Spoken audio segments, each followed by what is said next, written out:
Le prophète sallallahu alayhi wa sallam dit, tous les croyants, les gens de la ilaha illallah, dans le monde entier, dans leurs réflexions, dans leurs soucis, dans leur harmonie, c'est comme un seul corps. Si le doigt fait mal, l'œil fait mal, l'homme ne dort pas, tout le corps fait mal. Et c'est comme ça, quand un musulman, il est éprouvé, c'est tous les musulmans qui sont éprouvés. Et quand un musulman, il est dans la joie, c'est comme tous les musulmans qui sont dans la joie. Mais, c'est quel corps qui va sentir le mal? Le corps de celui qui est vivant. Quand le corps, quand quelqu'un est mort, on peut couper, il ne sent pas la douleur. Allah dit, litunzira man kana hayyan.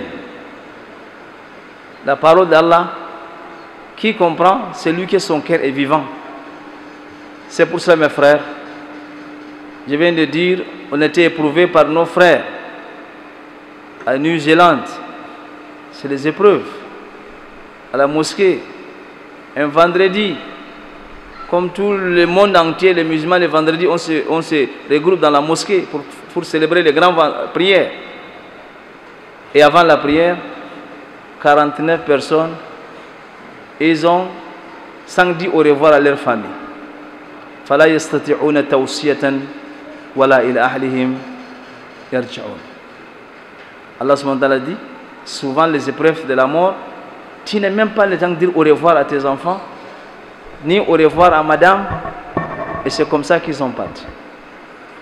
Donc, le cœur des musulmans qui est vraiment vivant, des choses comme ça, vraiment, tu es triste. Tu es triste. Si c'est arrivé chez toi, dans ta mosquée, c'est comme. Il faut imaginer comme ça, il faut méditer comme ça. Un bon croyant doit dire, si c'est arrivé comme ça, j'étais là, c'est comme ça que je vais dire à la famille, ni au revoir, ni je vais revenir. Ils ont laissé des enfants orphelins, des femmes veuves, et c'est comme ça. Mais Allah subhanahu wa ta'ala, avec son hikmah, 49 personnes sont mortes, shuhada, un vendredi, tout ça dans la maison d'Allah. Allah subhanahu wa ta'ala encore, il a appelé d'autres personnes, le nombre 3 fois de ceux qui sont partis dans l'islam. 350 personnes embrassaient l'islam après moins de 49 personnes. Yuriduna liyutfi'u nur Allah bi afwahihim wallahu mutimmu nurihi walau karihal kafirun.